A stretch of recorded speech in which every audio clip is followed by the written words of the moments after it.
Adesemama mamunyina jo ema makwaba ene enwumre ediba Tvxyz Gumbe show ene enwumre ya hyeche ne fefefe ya ede eto a bibia wo ewo my Ghana mu amowo amanene Germany, France, Belgium, Italy, Netherlands, United States of America, United Kingdom mosomo hwe live ewo YouTube Tvxyz Ghana sa na Facebook nso Tvxyz Ghana medi Mugabe Masi ubetimi afreme atankulega biga na nei yasesem kakra sededa ne da nyina no megina ho no enyina ho ne beba na eno no emeya ba biwie a na enyina ho no ebeba sanse angels no ene direction wo mode ma yentine direction wo mode ma no eno pepepe eni di so ene dai wodimunyafo eye honorable John Jinapo, a member of Parliament for Yape Kusugu in the Savannah region of the Republic of Ghana.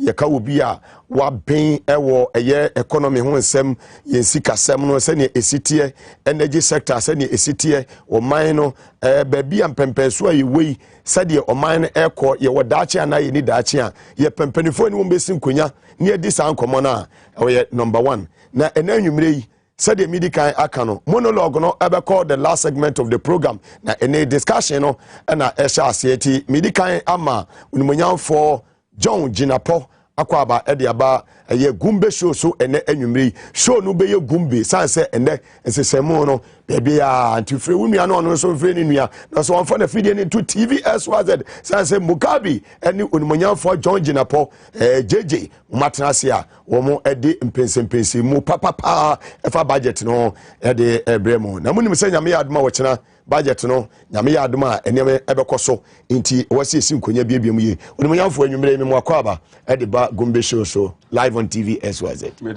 kanti Ghana poma kakra ulma ho so to say bushafo nyina ho ye okay madam birthday na to say oh ekoye fantastic azemenda mu nyina 40 years there fantastic let me wish a happy birthday in a belated one. I'm very appreciative of her support. Fantastic. So behind every successful man, I just saw Papa Pebi eternity.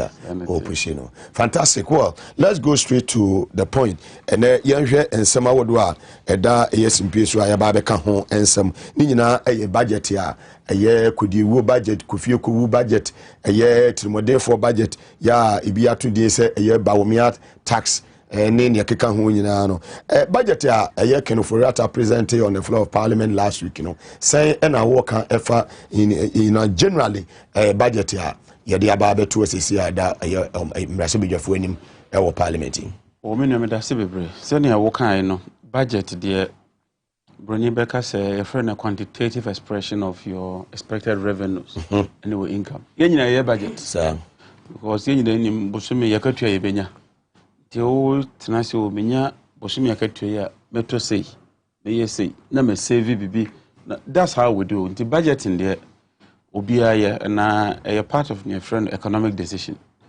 we share economics at the national level is simply what you want to produce, how you want to produce it, how you want to distribute it, and how you want to consume. Now economics normally are 2 sections, macro and macro. Na bibia ni yedimfidie bi ana akande bi na yes adwuma no sanity the economics are the fiscal and monetary. Fiscal ni ya ban se ne wo bobosia ana se ne wo tax nipa any expenditure ana monetary ni ya sikasem ne ho interest rate. Na ubesa wo analyze 2022 budget year etifo eso ko 2021 budget no ubesa wo analysis of the 2022 budget na wako 2021 budget because budget na eba no my the outturns for 2021 fantastic now my projections towards the end of the year because budget no 3 quarters because afini we but Public Financial Management Act no a share minister no e boss ese oba na ayemra by 15th of November ese oba mana ko homa na odesa wompempenso ni bibia ebetudwa do de betudwa ese o maye 2021 me kan se me yesei me kan se me yesei afina ya ko na wiye no edru sei ye gidi se afina be wiye kura na etesei enu ntini 2022 ye pese ye ABCD sana budget net nti omo nim economics but ni tente ne tietia no. Fantastic. The number one, esa wo 2021. Ede na minister ebeka kire ye. Akohoma wo de ko ye no. 2021 minister ebeka kire say esa COVID nti no. We did this ke bia boboka bi. Nti esa Ghana fo ye boy abaso mu. Ye boa. Na ye boa. Na ye kire kom. First na ban wo ye ni say akatua mun nsi ho ana emuntu mu no. Ma ye 4%. Ebizida na yin executive need omutu omudiem na omutu 20 no akatua teachers obia 4%. Nyendi yetu akatua mu ni say you will be a friend inflation. Say enema bo e kosoro. Nti ezi yetu akatua mu say ne beye ha ensuo yi a friend X natural mineral water. Fantastic. Say now turn 5 cedi. Inflation tina cost 6 cedi. Nti ezi yetu akatua say ne beye betima to the same water. Aban kase workers yenchere kom 4%. Meanwhile rate of inflation and 11%. Yes, ya try a single digit. Ya try your double digit. Fantastic. Meanwhile akatua ne de 4%. Enkosro. Ne Ghana for jitu mu no workers nyina ne jitu mu. Say yemmoa. Say yemmoa. E na aban sa beka kire say esa COVID nti no. Oboka. Nti oto NHIL mu by 40% from 2.5 to 3.5%. And nyina yetiase. Nyina yetiase. Ye chire ye complain mu. Ye chire kom ye beji atom. Pandemic mu ne o. And osabe ka say o bibi ofre no financial sector recovery levy. And no financial institution bia no or charge you another 5% on your profit before tax. 5%. Answer no betua tax look no. Aban timo 5%. Or TV answer no was charge you corporate tax. And also ye den ye G2 mu. And was abeka kire say energy sector ka bi da ho. Into the energy sector recovery levy. Ghana for yensen 20 pesos on a liter of diesel, 20 pesos on a liter of petrol. And then also ye G2 mu. And what you know sabeka say sanitation and pollution levy. And also 10 pesos on petrol, 10 pesos on diesel. And yes, I G2 mu. And see ho. And was a VAT flat rate no. Or must we free 3%. Now or the akoto a year 4%. And then also when you na ye G2 mu. And nunti Emma petrol COVID tax. COVID Emma so by 13%. Instantly near AC no petrol bo. As if this is not enough, and almost a ma near friend UPPF, and also the petrol so by 164%. Aba. And almost a ma price stabilization recovery level so by 40%. Almost a ma boss margin so by 200%. And almost a ma fuel marking levy so by another 233%. These were all taxes on the petrol so. And no remember economy na gina and remember COVID na higher no bibia egina ye Ghana for sacrifices anyama nyina abaka say COVID nti na wo charges anyama eno kura no enye no kure because COVID enye Ghana kwa na COVID echiye amama hudu bebre na person your analysis na compare Ghana to the neighboring countries Togo, Côte d'Ivoire, Togo, Burkina Faso. You can't deficit. Ebia, Bosumi we etua 10,000. Meanwhile, Bosumi nebe kwawe you know. No we did discard to turn your on credit. You can't nyina boma ebro 10,000.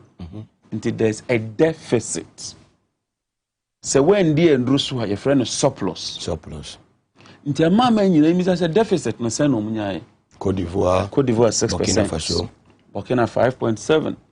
Nigeria 6%, Togo 6%, Tanzania 6%, Senegal 6%, Rwanda 6%, Ethiopia 6%. None of them cross 7%. Ghana it was Ghana 15.7%.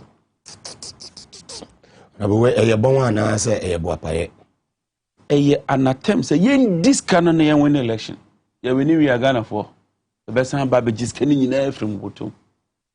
Masa we caution them. Oh, why no nya mobile money 600 cedi. You chrome near friend ayaluna. She's atom.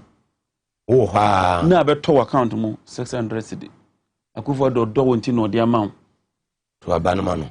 Ti ye wi no ne this taxes nyina buy. Because oma widompe na wibibia ma plate no atafruma ma sika ni nyina asa Create loot and share. Ghana just we so broke. Inti ni wo mo tax ye say sika nyina say ye ntwetwa. And the minister ka kire say eno no offer no completion, consolidation and continuity. Na bibi says 2021 and nkrofo bebre enka watsam. Na eno no mesremu so go to the budget, I think paragraph 146 of the 2021 of the 2022 budget. 20 calendar. Amount the outturns of the 2021 up to September. Many Mr. Mamima figures kakrebi. Paragraph 144. Ghana, you're a net exporter of oil. Let me just put it before everybody. Obi Obeka se Ghana, fan ubo cost resi ebrebi anobwa. Because difference between your export and your import, no, over 1 billion. 1 billion difference. Positive to us.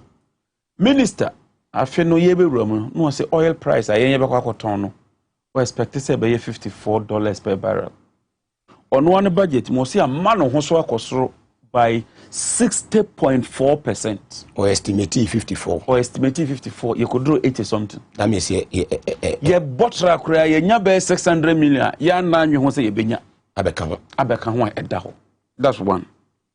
Two, cocoa price no cost by 3.8%. International market. That means ye nyeska. But enya no kura volumes, because your revenue is a function of price and quantity. Fantastic. Volumes no cost by 32%. And a gold a cost by 4.4%. And a oil I imported because taxes be braided that's no. A cost will be a UNESCO. And also cost by 41%.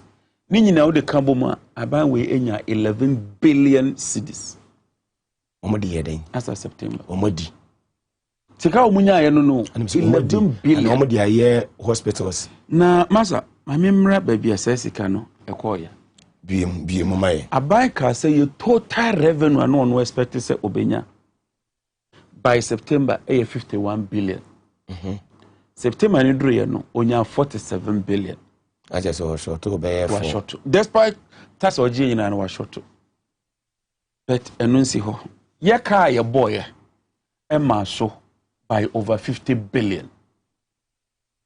Within that same period, Abai Sika, our JJ nyina 47. Meanwhile, car within 2021 budget no up to September no. Over 50 billion. It is as nyina crowd one That is the true state of the Ghanaian economy. Sir, a year reality are okay. Can Furata bar or the correct figures and the other bit Magana for now? And no cry no 50 billion no. Sign a hydro cannon count. Get fund car and count. Energy sector levies eka and count. Eka bebre. Ye the budget nutriano and count. What the number count 370 billion. Look, the truth is that Ghana is broke. I don't know me bisa say Ghana here and as here. Your resources, we have the money. But my mention on the Ghana why are we in this state, honorable? We President Mahama over the 4 years. Sika or the share capital expenditure. You can't capital expenditure, you can't schools. President Mahama was a regional hospital, was a bank hospital, UGMC, while teaching hospital. One regional hospital, Circle Interchange, Tamale Airport, Kumasi Airport, Ho Airport, Kejetia, Kumasi, Chese, Kejetia Market. Home of this kind of share. You know, you will be a friend of capital expenditure as a percentage of GDP.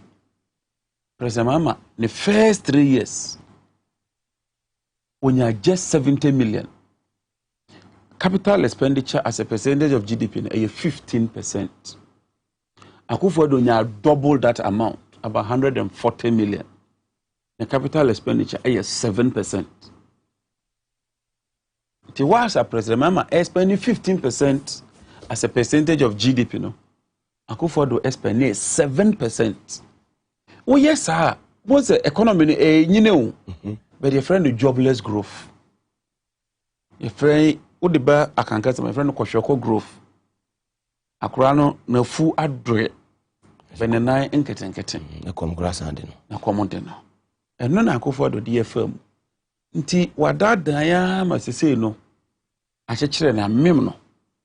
Because onya revenue no. No the atria abosia no. Eurobond out of the 13 billion as a 14 billion no. President Kufuor, President Mahama, President Mills, 4 billion on bobosia. Akufo-Addo nko bobosia over $10 billion. So fine ye. Dear no dear. What I 5 years near you, dear pan. Finance Minister by Parliament sana. Eya mutimi bisa ne say akohoma na 2021 de no. Unya ne de na moye. Akwa say na moye. Hospital say na musiye. Schools say na musiye. And anumuni sa akonya ne say mo betimi bisa sansem. We do that at the committee level. Because one, okay, Dr. Bawumia Kachire say Zongo Development Fund, about 210 million. 4 years, no 3 years, 7% and on my. I have the figures. Every year I keep track of it and I put it in Excel format. 7%. Almost say 1 million per constituency. 13%. Dr. Bawumia Kachire say 2018. Obesi 570 dams. Because some major people jina dam no mo baako. Emu mfimfini a press conference. She say enada. Ena dia bedru sample bi. You move on after ye fuel prices ni ade. Baby a ye do say o man wohwe okọ Nigeria photo oil. It said the to be a mu kakra here say Nigeria see ameno kase no 1 gallon of a year petrol 11 a year cedis wo dey buy ezikanoma. Why say Ghana better near top petrol but 32 Ghana cedis 1 gallon. A few we are buying we to petrol more 17 times. 17 times this year. Within 1 year petrol bought cost by about 45%. Aba. Just say, look, these are facts, so these are figures. You see, your man figures ni year, but figures there. One, Ghana, you're a net exporter of oil, as you said earlier. Inti oil workers, as a Ghana won't benefit. We'll make a windfall. Two, you will be a friend of price stabilization and recovery levy. President Mama Nadebai said. You no musuo atwen wope. Nti yamfa be a friend of price stabilization and recovery levy. 40 pesos per liter. Yamfa scanon to ho. Da achi bi tin ye se udoko do a wajam ho da achi bi no se body ni ho. Nti ya kono ejeska over 237 million to accounts. It's in Keno Forete's own report. Jomama nya 3 billion from energy sector levies. President Akufo-Addo anya 15 billion so far. 3 billion, 15 billion. Oil revenues, Jomama nya 6 billion. President Akufo-Addo anya over 20 billion. Price stabilization, they say first cannot to. The Archibisani ye can prices no cost ra. Would you cushion ye? Almost 4 billion. They can't account for that money. Almost more bobusian their three pensions. Almost their yes, Nina could you to ashe. Inti nanka petrol cost re. Nanki adionai day near their cushion. Till we hold the view, say petrol buono, you bet me amanaba form. Not even by reducing taxes. So, then was here. One, you windfall of 600 million.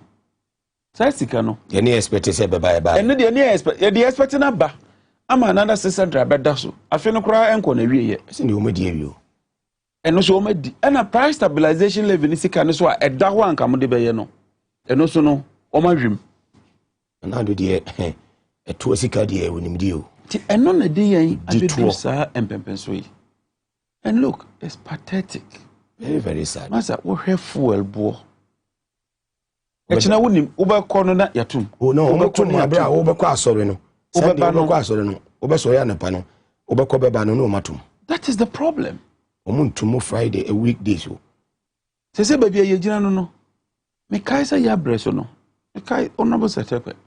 Any bust a agreement o cheska to. Boss for share window nima abra ebo na ba form no. No matter be the good strategy stock no. Ebo no kosra no ma release. No. Na Ghana for why how. In 2016 petrol price no. Ejina was that is science no. And the bust kojoto to omo ebetima no aye fango. Oh, na say ewada ko ye to 2 million barrels from the 10 fields at them are bust. Aban we buy ye wo ma ton ni nyina. Say to omo nya hwebiem. To omo da hokwa. A car ni pa so ha etu omo ka bosumi bia. Over 800 workers etu omo ka. Ye ni to de chese kojo to ayete say ye railway sector. And buy sa be ka kire say to okra de odedane tank farm. Odedane de yen. Tank farm. Ye ka tank farm. Omo de omo no angu ni bi o. Farm no mo no abi. Omo ye den. Obi anu anom de begu omo tank mu. No ma yende. No ma beje ko. No de begu ma na nse on buy 125,000 liters akono. Omo tu fa hin. Oh, ayira wo ayinim. And ananado. And ananado. 42. Etimi yira abra unhu ba bia efriba. That is the state of the Ghanaian economy today. The energy sector ya wokan. The ekosu nyina impact ben na so be ne benya e wo man no so. Anything so ba ko pa e ba ni say ukoto petrol. Petrol bi anka say otono 5 cedis per liter no. And the otono be 7 cedis. It's eating your money. It is ye bu pump no ugina wa e di gu car no na ne ba wo mi ade omo twem 25 ekoto omo nti woto no be 32 it means be 12 11 to 12 e ko na do ne ba wo mi abotum. But you see there's another angle. President Mahama and President Mills Adaroma, you see a tuable processing plant in the Western region 1 billion and then about 50% of your LPG requirements now if you are tuable processing plant. Because of the friendly import substitution, you enter light crude oil biome and for ma and yinamonkaniano. And non quite save $350 million. And this is captured by the Energy Commission. And no now that there's a difference, clear difference between the NDC and the MPP. Your problem I want to say you know but the evidence is clear. Master, go to my constituency. In Bupe, there was cement processing factory. I know. President Mama Daroma, cement processing factory. There was share nut processing factory. Production, no. And share nut processing factory. About we by Omoguno. In the Savannah region. In the Savannah region, I'm stating it on authority. Say share nut processing factory, no. And a year Juma. And a firm Mabunu. Moma Juma. Omoguno. It's due to mismanagement. Hey, that's the state of Ghana today. Well, Honorable John Jinapo, a member of Parliament for Yapekusugo in the Savannah region of the Republic of Ghana, live on Tvxyz Gumbe show, and our so gusu awuti ene enwumri yaboafo etayachi ansana yebeko yenimono yemfa sadaka kranso emfa mawomo es natural mineral water in super Ghana fo nyina agi atom opinsu oye otopono de afre adofo say ye wedding engagement birthday party ana say otopono eye yie insuo wasa wo de serve awo no ene S natural mineral water eno enu insuo a Ghana fo nyina agi atom ya Food and Drugs Authority FDA omodi o stamp no so eden esisuo say insuo no krogen wonuma won say yes wanum insuo wo pedudu atuafo ni kire SYZ Broadcasting Limited ye wo usu 246 Abebrese Street wo ba he ya dudu bia pebia no insuo ni bebre aba wonsa betumi aka betobi koton ana ase supermarket awodo no mo betumi na mo so mo fenwom na moton a mo benya so emfa so betumi afre 0540 585 599 0540 585 599 ofra yɛbɛgye wo so Ostek real estate sɛ menka nkyerɛw sɛ ɔpa asase atɔ wɔ Shire Hills Afenya Asutware Junction yɛbɛn Sun City Estate Doyumu Dodowa Asebi Dowenya Chopoli yɛ na wotɔ asase ɛwɔ aso a litigation sembia any man so sembia any ho ɛno ane sɛ yɛbɛyɛ nkrata ɛde ama wɔ Ostek real estate office no ɛwɔ Dodowa ɛwɔ Shire Hills Sudoku constituency in the Greater Accra region of the Republic of Ghana. Frena ni entwetwe nkomo ɛwɔ 0244684069 and 0240933748. Uto asase ɛwɔ Ostek real estate yɛnkyɛn a yɛbɛma 200 blocks ni ama 10 bags of cement now they are shell foundation so ase saa nso ɛna wo car na pesa wo de ba na wo de begye nsase a ɛbɛso apo yɛbɛma asase na so car no yagye na bibia konkan kama ɛde ama moko nyina da roma tachiri Victory Garlic Mesa saa nso ɛna Solar Natural Clinic Nis Microfinance menka nkyerɛw so obi a woyɛ aban adwuma wɔkatua fa controller and accountant general department wini ha kura ɛno ane sɛ wopɛ besia ɛde udwuma no wobɛba yɛ naso yɛ woyɛ private worker nso a woba yɛbɛboɔ yie papa de yɛn ne sɛ adwuma wura ɛbɛdi agyinamu de ama so wɔgye a wobɛtua bra naso yɛ na besia de bɛma wɔ no nis yaso yɛ deɛ no commitment fee no processing fee and no hidden charges wobɛhu yɛn office no ɛwɔ Dome Born Again bus stop yɛrema Zion Methodist Church no ɛna ɛdi ɛhwɛni mo frɛ na ne atwetwe nkɔmɔ anwummerɛ yi ɛwɔ 055501069 ifra nopa nonso pɛ mu ekosi anwummerɛ nunum ɛna kyɛ sɛ Nis Microfinance yɛbɛyɛ yɛn office na woba customer service there number 1 obi agye atum yɛbɛwɛ na bibia konkan kama ɛde ama yɛmako nyina taachi ɛna ɛdi dwumadie ɛbrɛ live on Tvxyz your number 1 TV station no ɛyɛ station a ɛkɔ akyire wiase afana baabia saa so ɛna mo amwa amane no Tvxyz Ghana on YouTube saa so na Facebook live Tvxyz Ghana. Well, honorable you move on after yɛnkɔ yɛnim na yɛnhwɛ ɛyɛ deɛ to aso ɛwɔ ha wo hwɛ deɛ ɛkɔ so nyinaa yɛkeka fo ɛho nsɛnsɛm abahwɛ baby a state baby ɔman ne wɔ sɛ hia yɛn wɔtumi bibi ne nyinaa mo ayɛ dɛn akyerɛ yi baby a yɛdu sisi ano yɛhwɛ ɛyɛ youth unemployment wo hwɛ ɛyɛ budget we ma no mo kan sɛ mo be create 1 million ɛyɛ jobs for the youth na GDA bi wɔ hɔ atase wo man tumi ama ɛyɛ nipa be 100,000 a omokɔ ɛyɛ napko no wo man tumi ama ma to mo adwuma so afei na yɛte sɛ abane ka sɛ wo de 1 year ɛbɛka wo ho omo be 2 months salary arrest wɔ hɔ a abane tumi enclear and that's so be na ɛde the youth in this country na upesa we appreciate this anima go and look at the projection for 2022 but enokura no November 2020 and a minister the budget eba ho youth unemployment youth unemployment a major issue to oye bibi a friend youth bank na under a program momo friend Obatampa case now pursue raise 100 billion cedis within 3 years. November 2020 to date exactly 1 year. Mishia Deputy Minister of Programs and Business. Deputy Minister scan ahina mo raise. Ahina mo spending. And a jobs no ahina mo create. Minister ka chere me say omunyen raise. Omunyen create jobs. Omunyen ye bibia. Nti omude sa eto bebre yi bai no. And omu share that turning around so say dear omu baye ne friend you start. Na 2022 budget no. Eno kura worse than 2021 budget no. 2022 budget, you say akatua ya 7%. Abai say your tax revenue a year 55 billion no. Or to from 55 billion to 80 billion. Just or total taxes nemu by 45%. First and abai so obey say you'll be a friend of government services. Government services. ABA National Petroleum Authority. Petroleum Commission, Forestry Commission, Standards Board, all those agencies, no. And next, woko pay services are year 2 by minimum 15%. Wow. You were about 20,000 agencies. Minina DVLA. Minina by 15%. Minimum no.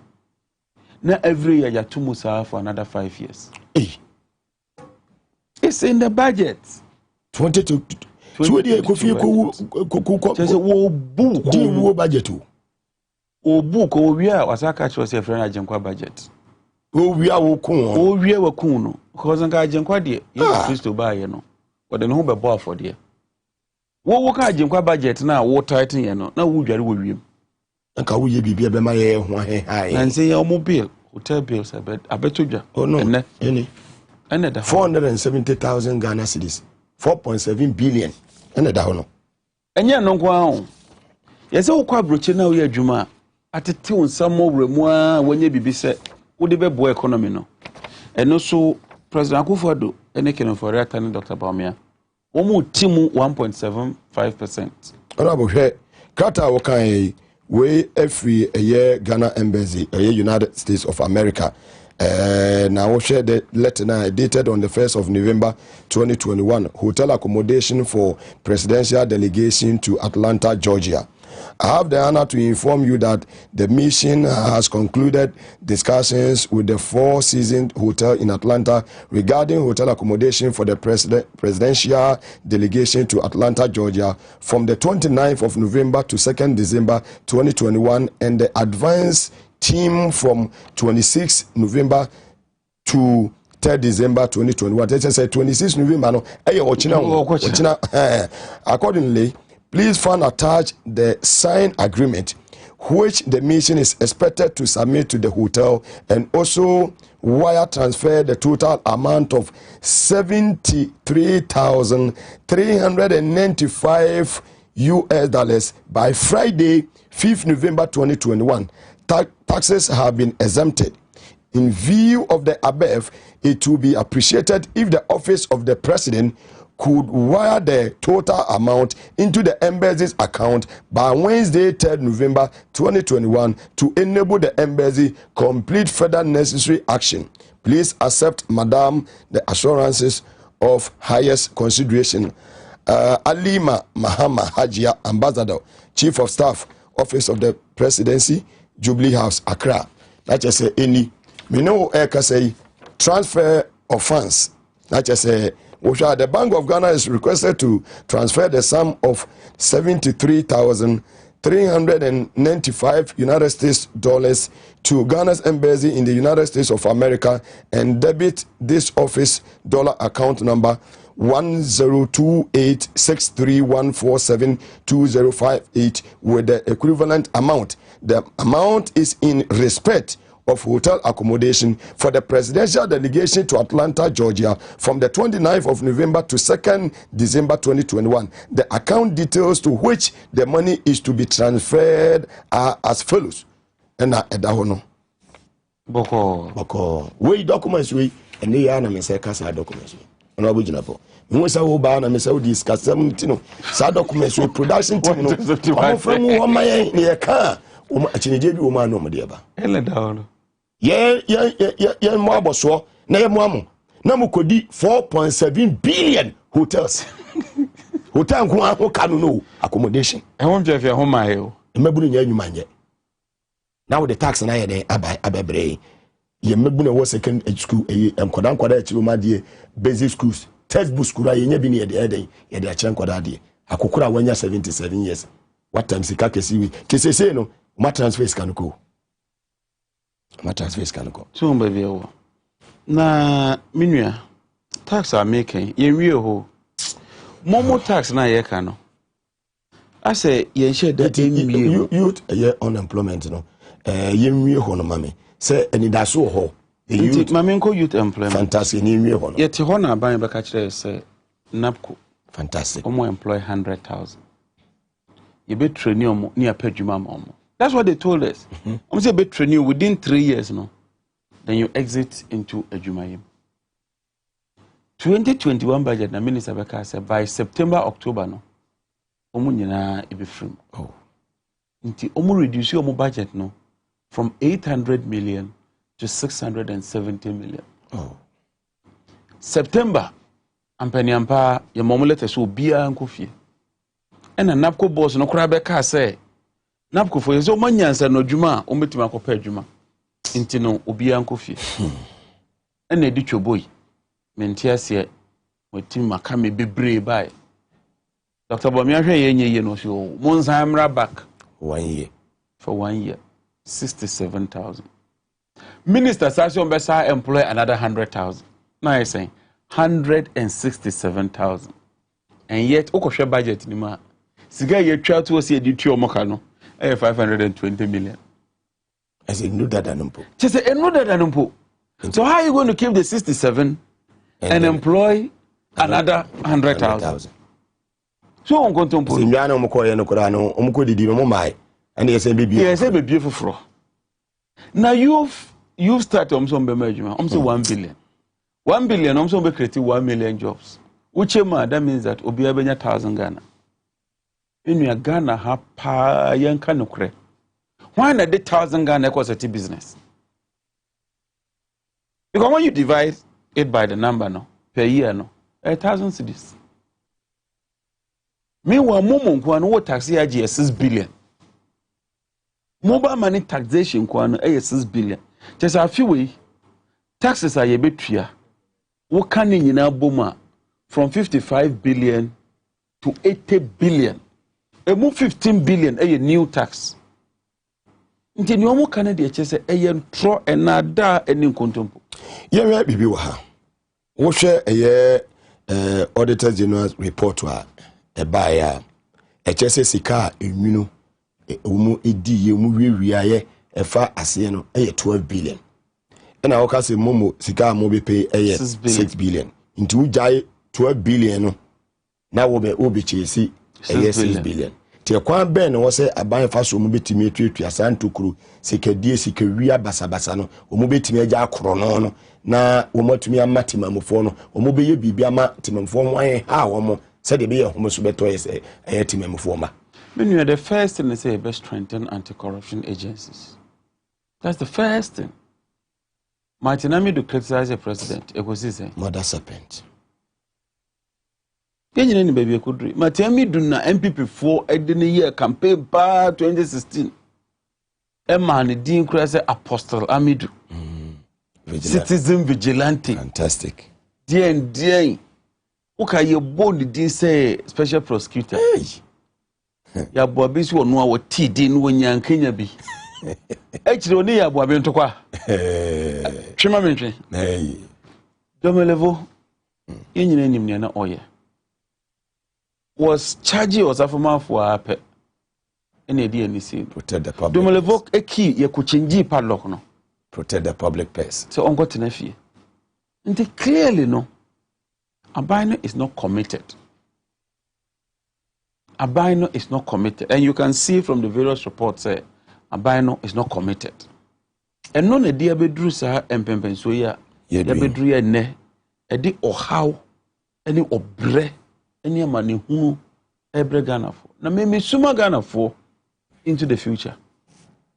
Hwe uko ready budget. Minister say inflation a double digit now. Is largely on account of food prices. The Métier Peasant Farmers Association. Say afi no mo harvest a Bruna and Kese ni bo ne kofom. Ne boarding. A double in the north. And so Minister of Agriculture si chinchina trying. Also on the yiri kodwem ni. Also kodwem no mark prices no. Wan kasa eba for mo. Or say the prices are tumbling. These were his words. Or say prices are tumbling. You can say prices tumbler. Just say ebo no bufa so aba forma match say atu eti say ukoya no na ya bo abiasa mo so say e Catholic Bishop Conference o mo ne yire mo nti o mo yire mo o mo nkodwe e de no say e ma bo aye de o mo di obi so atem edi kura dom de abeka ho nti between Minister of Agric and Minister of Finance one e ka no kre. Very well, Honorable John Jinapo, you move on after you. I'm saying we see 2022 budget and Kasankasa, budget ya hope will be womb, more be voted for, and I move vote against. Now, if you are, your Baba government say, or move to me and meet or more revenue a target na and I say now where ABC Acco. So, any kind of share the first one of 2022 budget, no, send it here, GDB womb, be ye, and yes, I aqua uncle. Senior American say 2022 budget no. Whoever gave sa name Ajenkwa no. I think ye chino ebesi simpieso. Chanema. Ye chanema. Because Ajenkwa be no over budget. Now just tell me one positive thing in this budget. Could you budget? Budget se me babe to ensui. Kumi preko. Na o charge me. Na the VAT eka ho a. Me tua VAT no kura me say tua ho tax. Me say the ATM na etua ka me say. Se me ka se me tua ebo no. Na me say tua VAT no kura ma aban a. Aban se me tua VAT ama no 17.5% no. Wasan age me 1.5% aka VAT no. At the moment in etua. And then in economics you find a regressive tax. Cause all tua tax and that's also tua ho nsin. So aban we age ye ho nsin. Punish ye. It's a punishment din. Na nyomo kan so muntua na ne de be ye mpunturo. Dien. Ene de be ye adada na ye de den. Ene de be even we yenhwe we. Total revenue mo be nya ni nyina o ka bibia boma. Kutuaka. 100.5 billion. Uhwe ensi ho a ye tua interest about 38 billion. Amortization about 6 billion. Salaries about 38 billion.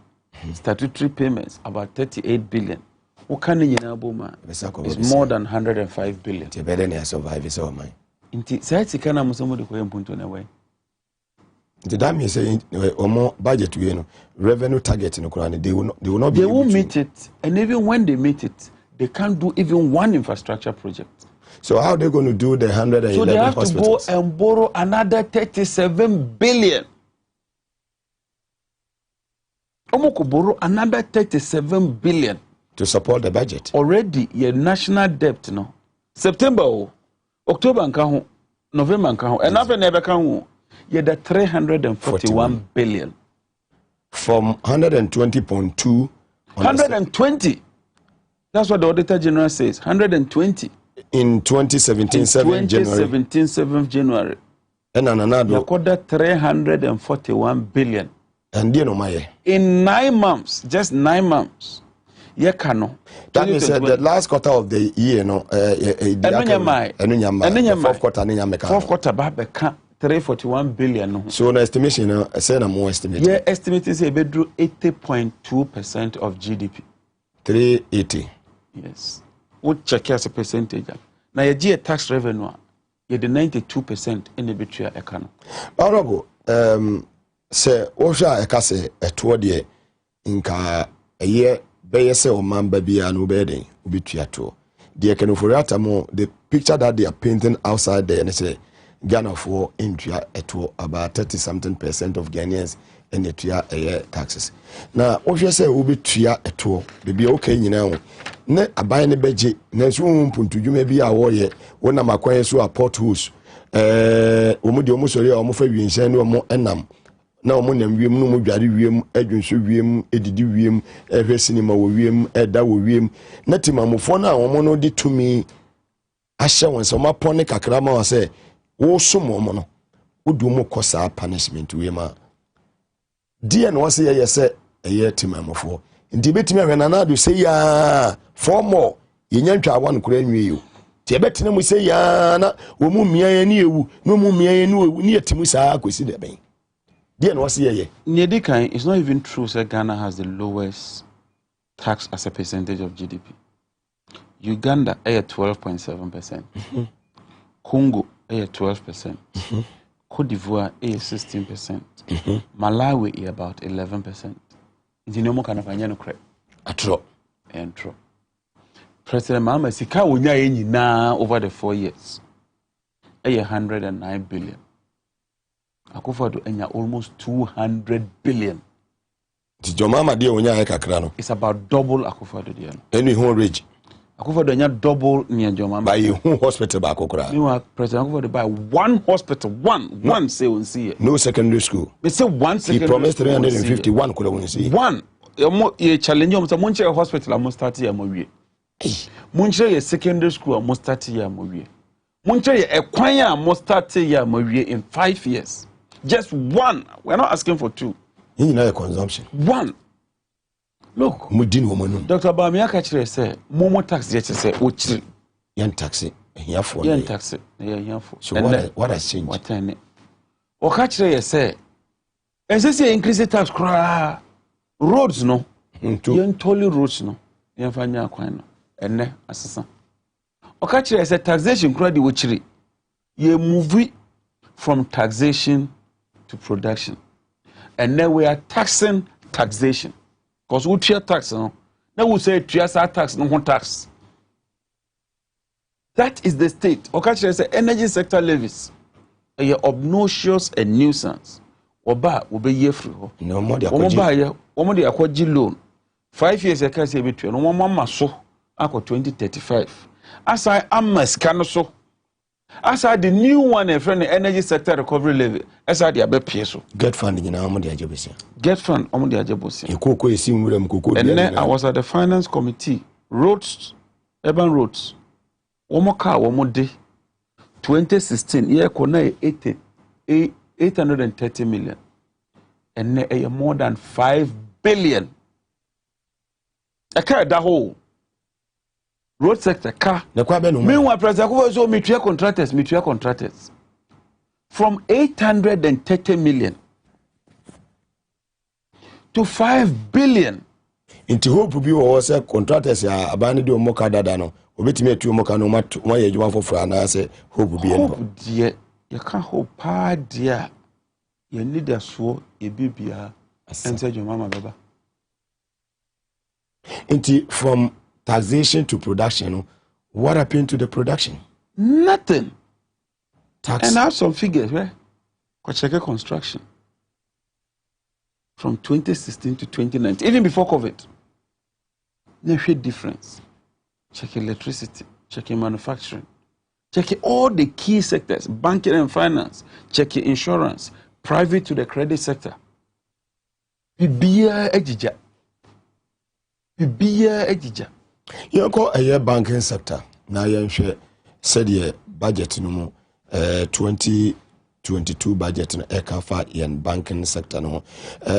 Omobe collapse banks no much as your mama wa mom homodin ama chese banking sector no enema anko yi. Omoba ye no oma perform better ana say eye worse baby your mama edi ekosi ye no omo etumi atra ho ana omu nuro ho.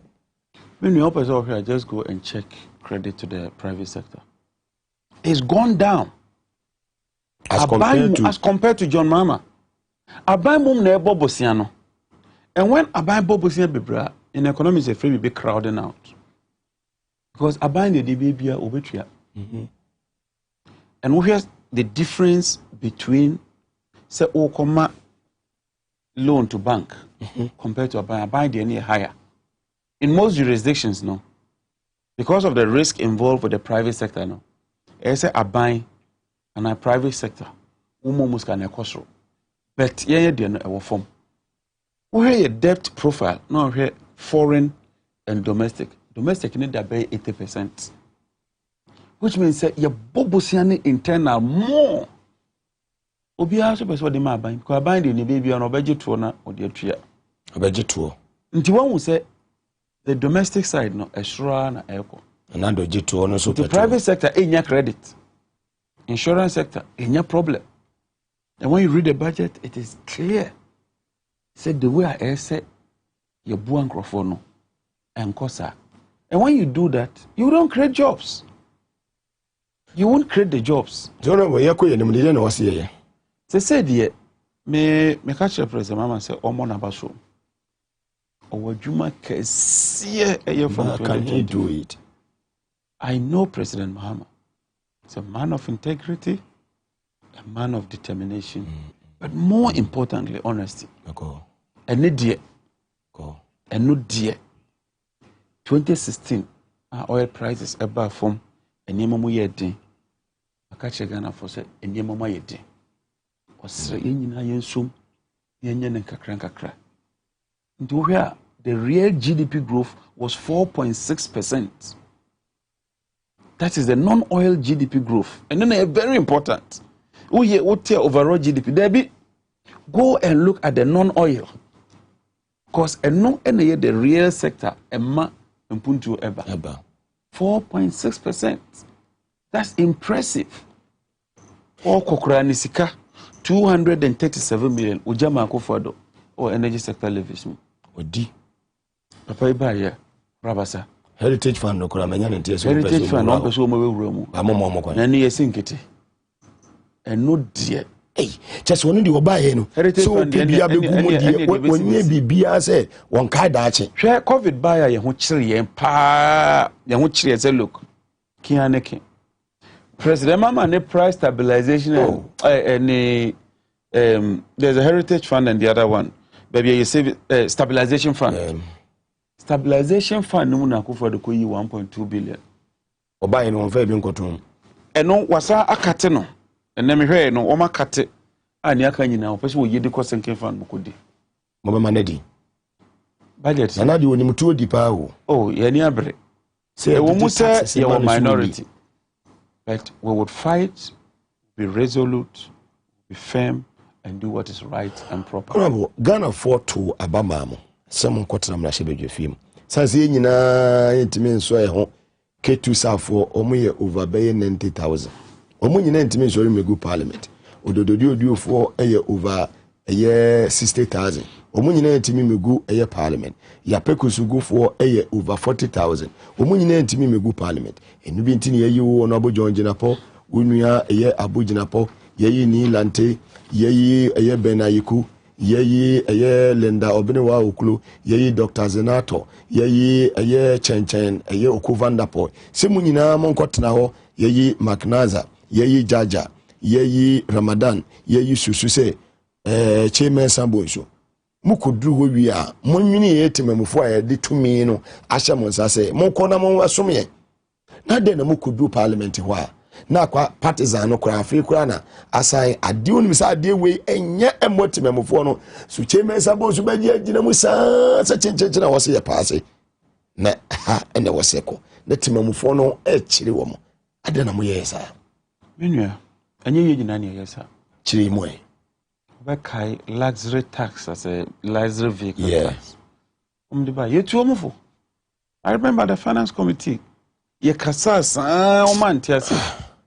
Eventually, a dear name was sent by a mineral royalties here. Omaka so much a Japan. Japadio. A Japan. So much under that day, minority leader, and let me tell the minority leader. I don't know Idris. Now he tries to groom us. Was sitting in slot mommy on the floor. Fantastic. Maybe Casacronwa frame. And mommy pointers, you know, go here, do this, do that, say this. Wallahi. Ye oppose vehemently, voted against it. And then Japa Atonsu. Wallahi. Almost one more Sayaba. ExxonMobil, the same thing. You vote against. Almost your more majority over the and ExxonMobil, a good. Ake deal, the same thing. And then Ake, almost Sayaba Parliament. Ake Energy. Ake Energy, they have to come back to Parliament again. We have not granted them approval. Nti NDC for your pamocho Hansard no ewo ho ye ma approval for the Ake deal. So mo san Kofi Boamoni enko ye the writing no mo samra ni ehwem. Ye hwem na nya ye nye ntumu. Senior electronic levy ye obnoxious regressive E-levy no. E-levy. Ye say ye nye ntumu. We are with the Ghanaians. When you the NDC kura to nchen. Nti ujidi se MPP for E-levy yankasa omo eyemrase bejofi obi betimi akoto abase yenye saade ne ntum cheme nsamosu betimi ahwenya mianim se yento na so amefo magazine fo omo ho nkyere omo ne nkrofo no the constituency fo no omo ho nkyere omo yeso se cheme nsamosu obetimi ahwenya mianim ayesa anya menwa but minim se nkrofo bebre against E-levy. Even members of parliament from the MPP side. We share more one-on-one now. Okacho said, E-levy dear. The constituency debit. Look, this is a fact. Masa, niye kanya NDC MPP politics. 1.75. Same nana, wayare, machireno. Kuyiska kakra, na fa to aduro wo se wote me ba wo school ho akire na maton tomato sa manya be 150 Ghana me sani ama no wo se wote you are so insensitive other networks you ma de kan ate wodada almost what 1%. Omukura there's no provide platform na amount. Say what be ati akwati omo provide platform na. No, that is it. If you want taxes, go to the operators. Innocent Ghanaian no enye bibi kakra. Wa wo se wo promote cashless and cash light economy no. Wo pese wo tax. I mean be me no yen kan no krepa se nka president mama adreso ana president mama say o man na yede nti Ghana for ye nyina mobile money irrespective of niawodi here wo sani e beto 1.75 kabana ho association for issue statement kana na don pie e die nya politicians no po wo mo so mo de mo nya politics no man Ghana conference of one association of this that bishop conference committee of one komu nyina issue statement and obia tiada Christian Council obia tiada Peace Council obia nobody meanwhile ade no munim say enye so mu nyina yedi obia yedi obia ankasa to na bo nyame yadom akina mo beto aba na ekina the leader of the minority is expected to sum up nyina ye debate first day na think many Attorney Adongo then started debate. No, what to support as a enemy. I think we're the first three. You know, a China minority leader say, "Well, the engineer debate no bono, chinkuno bono tofa, or the tofu." You know about Haruna. My majority in so. I don't want the other two. The speaker is expected to put it to vote. China. Normally, the first one is a voice vote. Voice. Those who are against, those who are for, say yes. Those against, say no. Speaker need tia. Mwaka so mahu say E-levy the NDC na monyentumo, you know. The first one is a voice. A voice. There was a moody dinner. Speaker can say me hu me tie ye no. Eye me kene ne kakra ndi ento aba ni ato aba. The discretion obey. And discretion. So because a voice now we have the right to rise up and call for a division. The speaker, your judy says our voice here would tear your idea. One till the I call that side as well. Almost bet me I say in the Yento. But what about the speaker and decide say the MMT and okay? Ultimate. I'm running channel. Wow. So once at one side that's what I can say Yento. We did that with the last budget. People don't remember. Last budget in the year 2 years. And how did it go? You lose narrowly. We lost narrowly, but we voted against it. Wow. Minority. We voted against it. Do you have the numbers? We are in the minority. Let's be frank. We are in the minority. But I have absolute confidence in our leadership. It's not easy to be a leader. I know. I'm a ranking member and I know what it takes even to manage that small committee of minds and energy. Our leaders might not be 100% foolproof in terms of what you expect from them. If you always say leader, if you but I think that this is the time we have to stand firm, shoulder to shoulder, and do what is right for the people of Ghana, and stand by the people of Ghana, especially with this E-levy. And yet, vote no, ebeba saying, beko sector na say E-levy na mo kan wasem say no yempa na beto ho aba budget ni E-levy na ba no kra de eba ntina na begin ni bi mo say policy na dey just general policy no one document ye nyi bi mfiri mu emfa bi kan ya approve policy we ansa na akwa approve individual segments and items the E-levy na nkasa na dey beto ho aba E-levy no because it's a new law, so they have to bring the bill. Policy. Okay, budget. That's the document. That's the policy document. If you say how do you approve the policy document and go and kick against the levy? ABC look, state say, look, we agree with the policy document, but we are against the E-levy. We are putting it on record. So we won't participate or we'll vote against it. So participate, yeah, they will approve the budget. So what you do is to say no and possibly vote on record. Now records not ensure. And leadership is giving us all the way. And yet be now sometimes you did to because Speaker Diana and Yama if I tell you and Yama behind the scenes, I know what you can do. You won't believe. I trust you. And you know, Echina, we would go Muntakawaha, and Anopa a meeting. Okay, no meeting. And a meeting. What they know what they and Rechi a meeting. Fantastic. You must say your members and say a meeting. Yantrasi be keep secrets kakra. Fantastic. And so we here, papa. I don't want to mention names. Me, what I don't want to do is to single myself out and not single it out.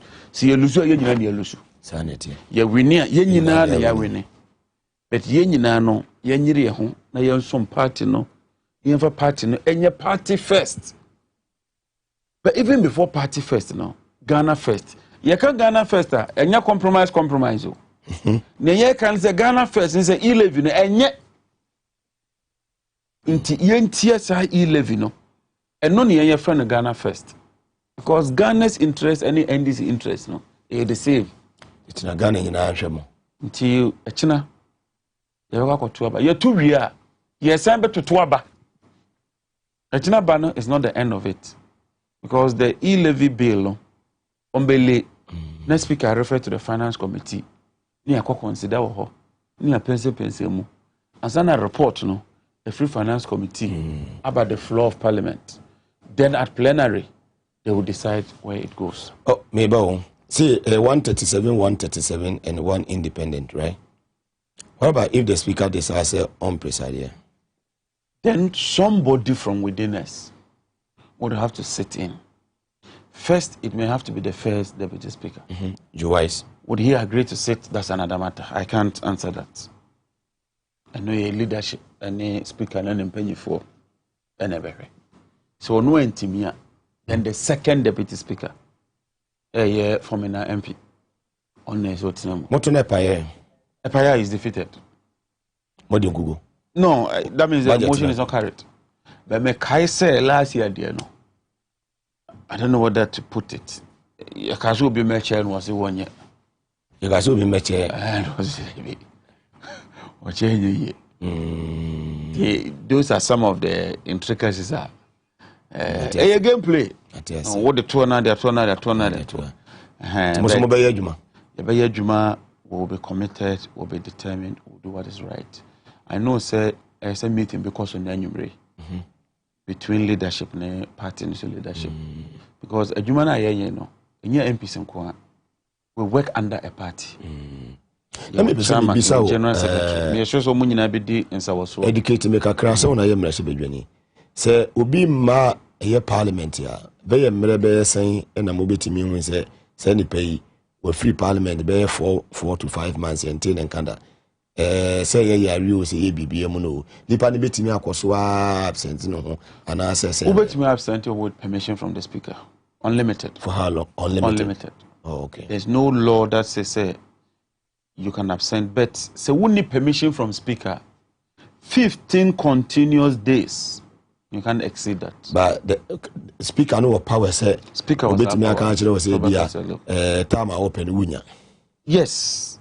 It be me who say be sidamo, but say be on head ground. Speaker normally will grant you that, and occasionally you update the speaker. Okay. But NDC for no be okay. Me fan tuja. I no share yamutu. Thank you. Yeah, Juma. Juma. I have confidence in your leadership. And today na a gun of war expected from the leadership of the NDC. Oh, what Ghanaians should expect is we'll stand by them. We will stand by them. Look, we are not anti-development. Let me put that across. Yeah. The NDC is not into stampede government business. Yeah. Say ebeboa. But yeah, you know, because you're near Baba. Sir, if I say you're Baba, no, na and Yamano, at least say atetia pansam kra esi etimi be som sir but E-levy no a wo beta se mobile money ne dia it is obnoxious, it is unfounded, it is unfortunate, and no matter how you describe that E-levy in whatever shape or form, it is nothing but a monster. Ghana for bit me decide say a two how they buy Ghana for bit me kase yentue. Sa parliament jituma ebeden. But you see near yenye wa Ghana ni say abrochire ya pe ko so go 40 me so reka kire John Jinapo say John Jinapo say wotuma sa levy ya forget it. Ensi obium You be 20 eno ne esi hu wa Ghana. Ti so amefo bit me akase che men say wo money be magazine fo ne wo buy e be 20 o. Say ne okay omo na se ko gina omo na you don't have any power. I don't have any power. In fact, in any proper democracy, no, nti ya to budget, ya ready budget, ya say omo ye nyina ye ko constituency. Na makoti omo. Ye ko town hall meeting. Budget na ba. Say no mo kan ye, say ne tie. Ya pe ko sogofo, say ne wo mo mamu, say nim. Odwe ho say. No mo to agene say look, MP ko kan say maye. But musa hana ko say ye partisan line. And na you vote no so any secret. A open voting. The enkoto aba no mpo. Your boldin a no asore na ya take NDC. Your boldin a no asore na ya take MPP. Ewia ya kan nyina abom. The majority carries the day, the minority carries the day. Speaker rule we are done. No ore eye to ho nsem yi. Uti su a edwadefo su omo kumase offenso to boot omo edudwama kwa mo mfansi omo wa okrum yape eye bupe bridge ne so a edwadefo ho omo bia eja meba ne ekọ kebab joint tintinafo omo nyina se omo ya ho ne begina ho a obeto omo mototon confirm omo ko yi fish ebeton omo nyina esu wo hwe yeba Ashanti regional chairman sabonsu swamifo esu menshiafo napo omu esu woko eye kwadaso fuosu ebuakofo osu kumase adwadifo kejetia kumase dwem omokane apatase omu esu enti adena yebetimi ato abade tumi ahye obi nsem ubehuni bi ma no wasan ba besere se to abama me omakwan a bobro okok kumase Ashanti region eye kontrase ekopiem ewo eye jaache pramso fa besi eye bomfa ebesi eye baby o moye cement wo eye konongo kwa mu hoyi o makwan nyina enye nanso o a edutuma ho no free Ashanti regional minister ho no free ho na wontumi efree okoche mensa bonsu so ame magazine akwan nyina enye so ame eye brema akwan nyina enye oba eye what they say water resources works and housing yenua eye asenso ono so efiri baby asojafo ewe kumase nyankire ne ase ebesi adoato omakwan nyina enye oba eye kwada so ba besi yasantewa girls senior high school eye kesben baby ana kesben ma miti esane badanwa bpm ewo apatrapa pokukrum ekopiem ewo abuakwa housing no abesi sunya main road no Ibrahim Lincoln ho school ho akwan nyina enye na obi di tumi ne be mawo onte wonka wo de wo so be yama ne hwan ha no no so awonye ne mom 4 years ne so a na masa ko back say o man santo aba emfama mo we sure say mo MPs no mo ye fair to mo constituency not at all but nyan so a ekoso ne say MPP for GD say Asante region there o mona makra ebeto ama and that is the belief. I think Asante region for so esa mo so modam ho so kakra because your mama say no when Asante region so ye Kumasi airport kejetia o ye kejetia a ferry or starting military hospital kumawo shoe factory water projects Nema Bibre E blocks 13 E blocks but MPP for say like Asante region one more motion cry election bra and once walk up patcho obeto ama Asante for so the minister mo nyansa papa oni abie mo ni awai nti besremo mo so mo nanwem ho kakra yesisi mo ache Asante man yesisi mo ache Inti se we nyina e dia pa na MPP aya na say wo ma na akopia se bibi wo ma ya obetima ka say look sankrofo ya to aba ma omo ba yi say no ma ya ma ye dia pa na MPP ayi wo de kumase te kumase e dia pote pa na MPP o ma ye bi ono abo e dia no ma ye omo di mfuturo abe kumase ene da ho mfuturo pa recently me call golden tulip opposite tulip kojobonzo ni project no ye oh yeah is it right sad recreational that is a visionary project koda ninya baby di ago release stress so for line interchange ne niema ye ne ba be wie baby ya kaso moto aso from Tano so to Abuakwa traffic achi wo ha to nothing ndi esremo kumasefo e pa mo chew bebre finally yanhwe sa momo semo no honorable here for pa ne ye momo ukrumufo ya pekusugo for 8 isasalese John Dramani Mahama ni kurumbole for 8 damango for wa wunua aboginapo ni constituency omo 8 Ghana nyina 8 ene enwumiri sa E-levy no kofa be kumba se okunfa ko kofi ko kodiewu se na mo be describe no ena dien ena wo se omoye se MPP ni wo matimi aba se we die E-levy die kenofrata yene ane de bae ne bia de be chekura se ye kwa akoto budget we so aba no e bia bebo no nsia se de moto petrol ma momo nkaye no ye be sore na nkaye be ka se E-levy no ayeden e ye free ne ye kan ye simple minister should do the right thing Omra Parliament nonya an amendment to the budget say all suspend the E-levy no for further consultation ebeboa papa look it will ease the pressure so nanado so tia nanado wo hwe na omo famra as a bipartisan committee na ye nyina ye nto ato adwene ede ne ebeye aba E-levy no inimsi peska mom ye ne say nye nyina Ghana fo nyina ye nto ato adwene dialogue then we come to a common ground wo de chire mo matemamufo no mo yin kurase no ye maame ne ye papa mo GDP no mama no omo ntiase o de mo nia ne say sa mumu no chire mumma ordinary Ghanaian na otso ashota mumu no especially omo betimi atiase nti ne ye kan say omo je 1.75 anameboa nti se mesane 1000 Ghana MTN betted 10 cedi on better on 10 cedi MTN crash would send more than 1000 Ghana the infant say MTN say Mr.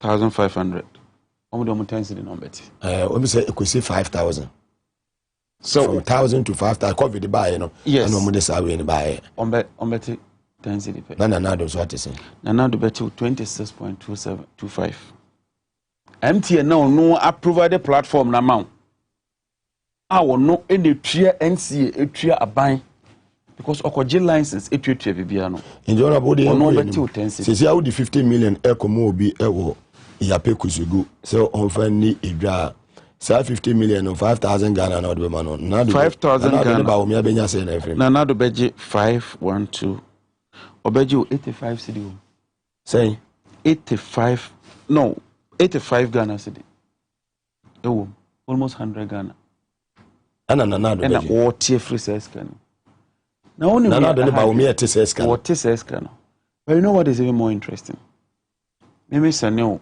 5000 no maybe 85 no tia azana MTN for anso azana MTN for at your money MTN de nkan wo ba mi media ma wo wie na o mate no se wo so atene se wo to bibia ni asa ate wo de anim nti ensi ho it's true omotetewa anytime se bia me ma sani ama wo decide se wo de didwa do wakoto ex natural mineral water otua wo tua ex natural mineral water wo tua ne ye the VAT 17.5 account nti wo tua no so eno ne 17.5 nyina ko for this wo saje mu another 1.75 aka ho woni ba o mi ko ex natural mineral water so wo tua akatua ma ne weka ko weka na so abaye from musika no ni asachi weka ne decide so me so anema ne metie me ya Nti me top ara and I me call hospital ni asati.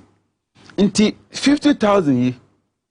A movie be 1 2 3 4 5 6 7. And I don't know about me. You bet it 1.5 1.5 sir. Nasa. Nti uhwa enkanena na kweni ekogini kuku sika na eguni bag mu na sika yasoa sade ni betima san baby. Eno na eba no. It will be just something very small. Na ye 170. Ebi mo kura dwen sa aba wie. Timi friend ni pan so kana say mambo ba ma no say David osre me. Obema obi aba beje. Very soon. Obi a discount ebeshen wotu. And anya Ghana nko I have a document here, Cote d'Ivoire, Uganda, Tanzania, but 7 countries. I try sir mobile money anya juma. So Ghana is treading on a very dangerous path. But you see, worst of all, is a matter. Omani my ding. My shit. Look, Omani my issue. Oh no, my create another, avenue for armed robbery and Sasi ni public kreska koba any ade. And yes, I didn't. Yes, I can't know kreska near duchi. And then mobile money to which mobile phone kreska no. Unim pin a year code. And nearby, Crawford started. But you see, and also a bit may affect your banks no. And I make us a boy bank no. Because the more I for acre hard currency, the more is the Bank of Ghana printing more notes. Wait to 2 on what they are. That means that in that bank be a year free bank. Sanka scan the bank and should be bank the interest a free baby money multiply. Yeah. Na eko na eba. Because me 5,000 na me yan in the year. Me the better wallet no so. Me the two wallet no so I the bank. So that be so dear that way there na bank and yes can norm the year to juma. And Bank of Ghana printing more notes. I send an inflation a day bana. And no, it will too important. You will be a friend of senorage. And now, so much money in the system hits the economy. Yeah. I create inflation. Fantastic. Why do you want to print more money? Finally, you made it now. The Ghana for a show live on Tvxyz Gumbe show. So, Minya, my men Ghana for you answer. Now, may assure the people of Yapeko Sogo. So I will not disappoint you. Fantastic. I will do what is right. I will do what is proper. Fantastic. But a foot tube because I mean, Dema President Mama said, once 30 a monabosu. That's over. No, or Juma ye papa. Obey A Biancrofodia could dream of production. President Mama will have to work double. Because Obey. no, the vision a young Puntujuma. Fantastic. The vision a year say, Obe building the foundation of the economy. And yes, our populist, empty slogan here is production. And there's evidence. Factories also see ya. You can't factory. Factory. Come a kind of bresopa near year factory. You manufacture tiles. Ghana. Cement. You manufacture tiles. Yes, tiles are a float. Yes. See, cement factory, rice processing factory, sheno processing factory. Good. Every. But NDC for you papa mucho. You nyabotre. And let's work double. Because I've said 2024 election double our efforts. I would work double. And I'm confident. I'm so confident. Look, baby, I'm going to so poor and for me. 4 more Because clearly they have failed completely. This failure is legendary. A bon failure. Abysmal performance. Fantastic. Now, more importantly, your policy ballot box and the declaration of results. Fantastic. You know that's Mr. Medasi, Honorable John Jinapo, Member of Parliament for Yapekusugu in the Savannah region of the Republic of Ghana. You better only have about from Kratonia by a bar, a friend, a monologue, no, maybe be Sanemo, Edia Gumo, Amamo, and Enumri, Namahuis in the city, and yes, the same Mokakra. A bar in Timeva was on Cow TV, no, ye bar friend, Jano, maybe Sujana, a gum, Mohu Chrono, or more airbo, hotel or Mokoda, Ewo, America, near Mokoya di Ubia enim na ensemono mobetini na documents in Agua, so I said you 2 mira, near Chelsea, the evidence based, and only a dear Juma. Cut and one idea will deal with the issues. Yabasi here.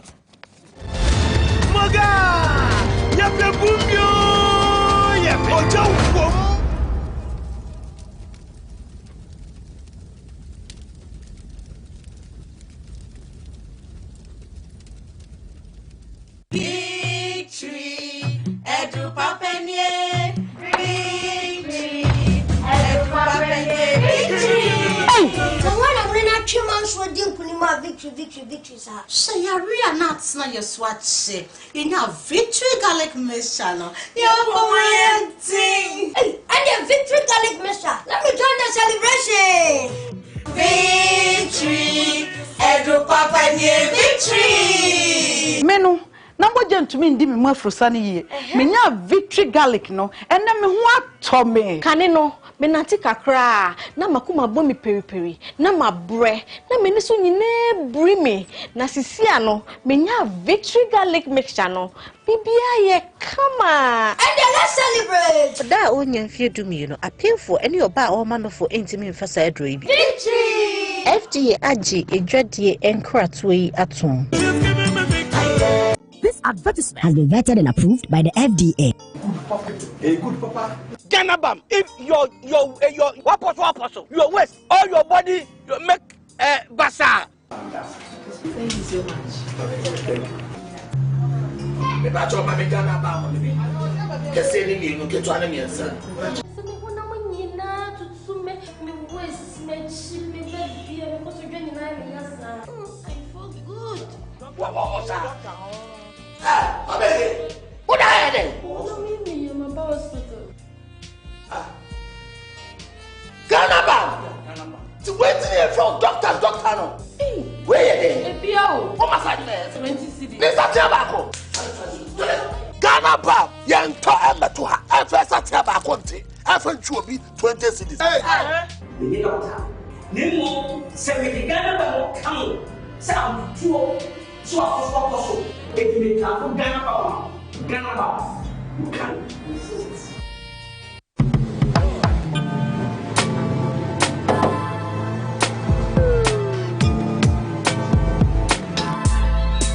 Welcome to AutoCheck Vehicle Diagnostic and Licensing Center. I hear my car can be checked here without going to so many hour crash. Sure.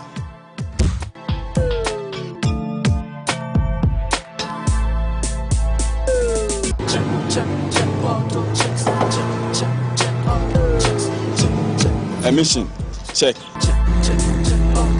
Alignment, check. Brakes, check. Visit AutoChecks at Koforodia Aquadrum Road for the roadworthiness of your vehicle, from saloon cars to heavy-duty industrial vehicles. Madam, your car is now ready for the road. Thank you so much. AutoChecks, check. AutoChecks, your safety, our priority. Check, AutoChecks.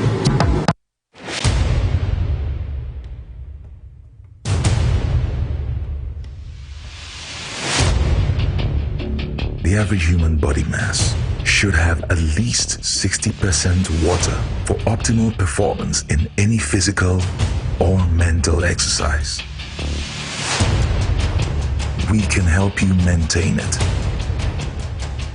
naturally.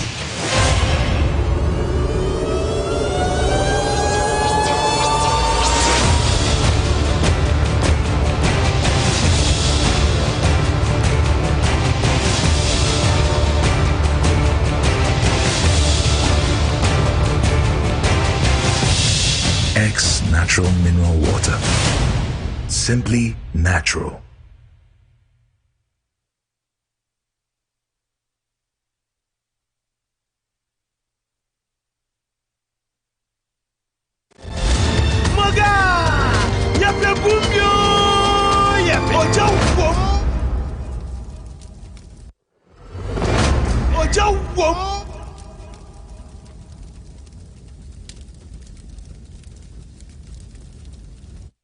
Mofire.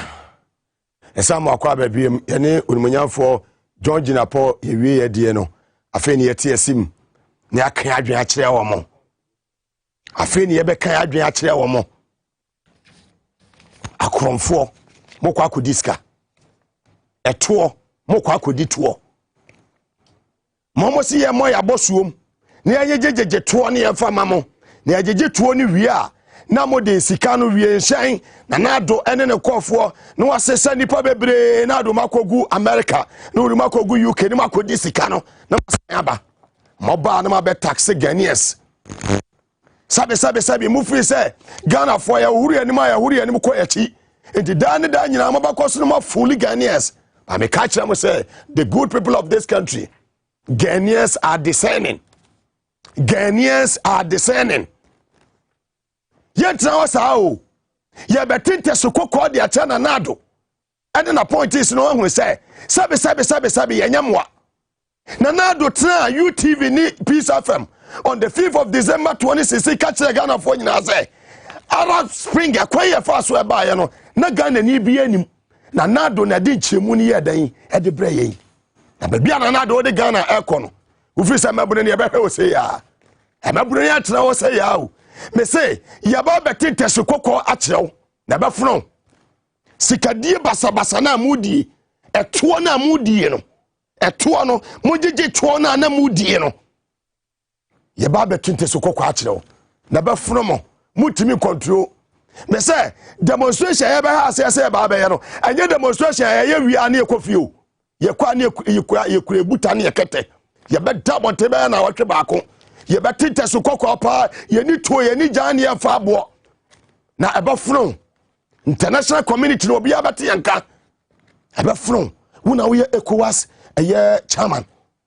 hwede ekoso o memu hwebe bia Guinea for enam no Ghana enye different from Guinea Ghana enye different from Tunisia Ghana enye different from Mali and Ghana enye different from Sudan and other countries no one now catch on UTV and it's in the public domain.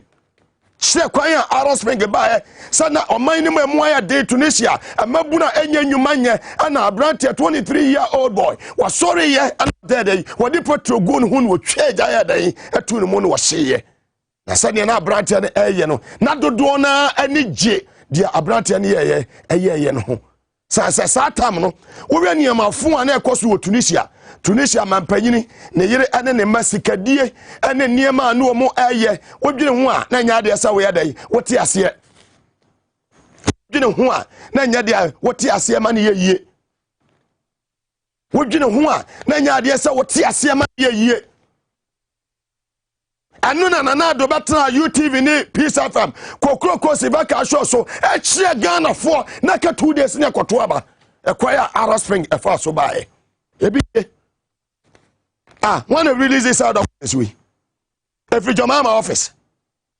Documents in the crime, every Jomama office. Obi Biano or Betty Mala catch and say, Mugabe here for no side documents with free.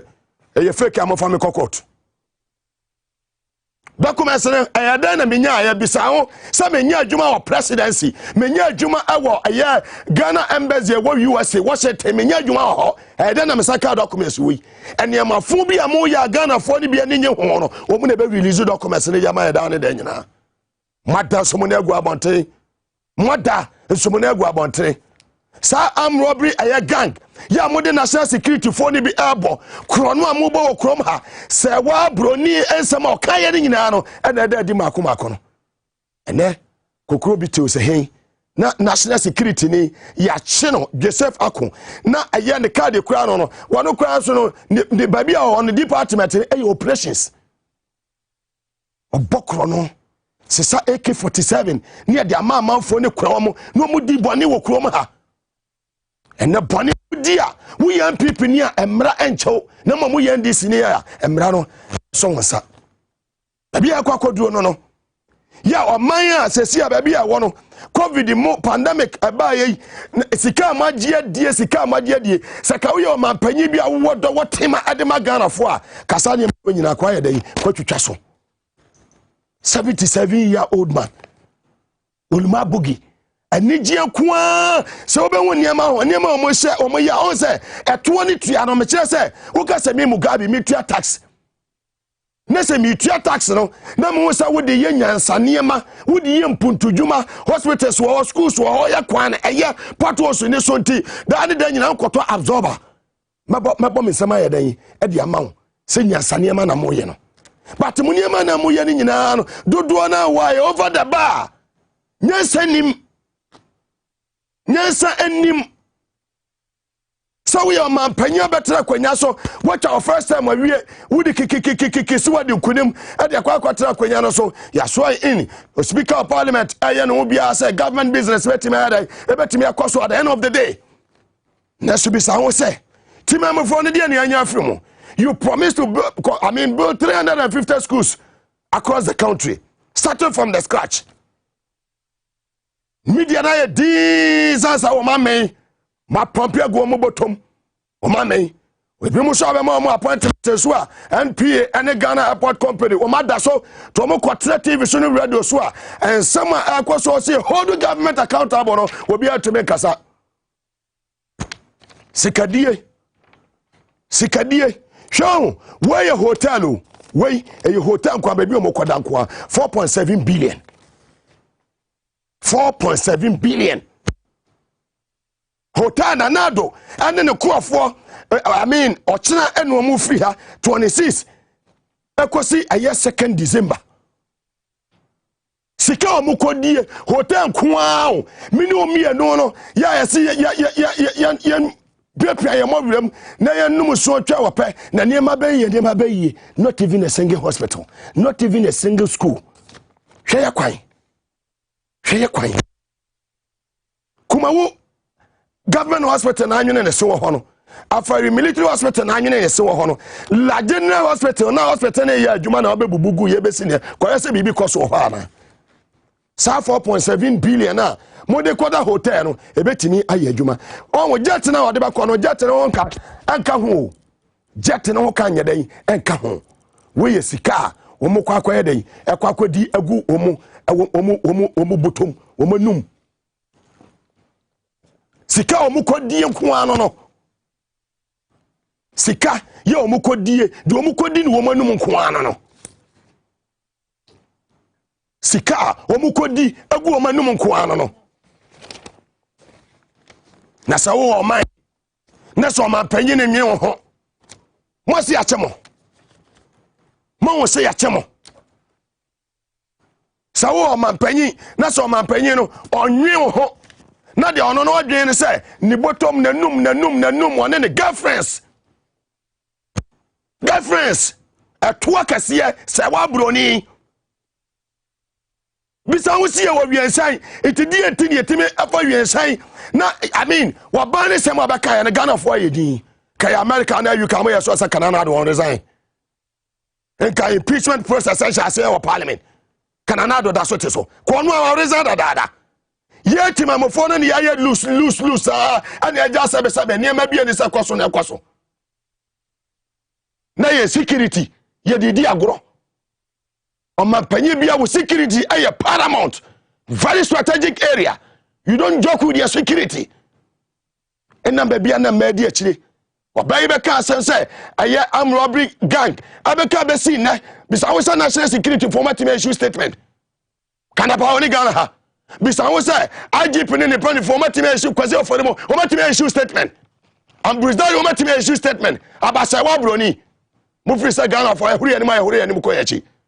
Mo ejabia pressure bi edibe gumo so pa no sikadie basa we amode nyina mo bejai se mo ni besa mo fo mo kwakwada mo ho aba na sia na wo ko holidays too wo ba 3 days ni wo ma panyin wo ko holidays wo ba 3 days ni o wo ma ye djuma papa bi afa hwemra yo ye kokwa ye ho dia wo de ba ye o covid mu Ghana fo maburu nyina lu so on jobs na ko 40 fie busumi mienu ni etu amoka abubuafo a wotobutu awodo across the country about 34-35 tobutu awoma ko nyina kwatra fie mudi wo ka to maase mutuae mu yisunya la sey de ne ete ho ne hwe o ka se mu gabe ne kasa na no hye ano de ya hye ba hye wo akrofo ya chemo mu ko di sikadi basa sikadi nyame bebisam mu ko akodi sika basa 4.7 billion hotel kwa ni padodo se na eko die na mko amode beba hospital sen wesi amai taxes ya wagie wo beto a car na da ho 120 billion wo de 341 Dear now the abrain. A school, a hospital, a rose. A cocoa for ever seen a catuaka antum. Cocoa ni antum. Yatoko so into Omoka. Fertilizer adajo ma ama de mo free and what on my woman. Omo prebiaton so kro munya. Aban beni. Aban be pa batata beni. Aban be na prosei. Aban beni. Adan. Boni be pa ni aye. Itinanado. Satema na wujire simpie so a. Wo benya ma panyini bi o ka kire say wo de taxes ni de wo ba betwam wo be yi taxes ni nyina ya da afri ho wo ka asem no wi afri ho e da me ba be kai wo nanado fatakaya se nu asom na tie asem ni ye tie Gumbe ni ye Rebecca sananado ada nyane no na fatakira nu na asom na wo tie asem ni ye enya wo na ka tie asa taxes wo ba ga tete so wo be yi nyina afri ho de ama ne ho atoye ene de momo ehia fo mo be tax ye mo nya bibi afa maye mo sa be tax ye tua we ye tua ye ba tete so kokko na chema sabosu ene eye na ayi na pomo mo de mo ko passe so me magazine fo mo ko koto mo ho mo ba ko koto kejeti ama no ho edwom fo ama no mo ko koto mo ho Crawford for Colombia for mo ko koto mo ho Muba yon create jobs bi ama Ghanaians. Muba no mabedi atrosa no mabeji sika no na mudi sika no basa. Ghana for wo chire omo no only few and enjoy in this country. You know what I say? Dia na ka che for taxes so. Na do dia na ka che. So ba be yeden. Muba ne to so mame. Dia na do ka che yen. Atro. You be expose them one by one. Bibi bia mo kan ya bia you be expose them afa ho. Ba wo mi asay ya charge. I ready am for to so mame. Then na do cover taxes. Sa me ba betete to so. Me ba na ma ba betwitwa to no nyina afri ho de amamo na mo ho atom. Me ba na to no nyina me ba be yi to no nyina afri ho na mo ho atom.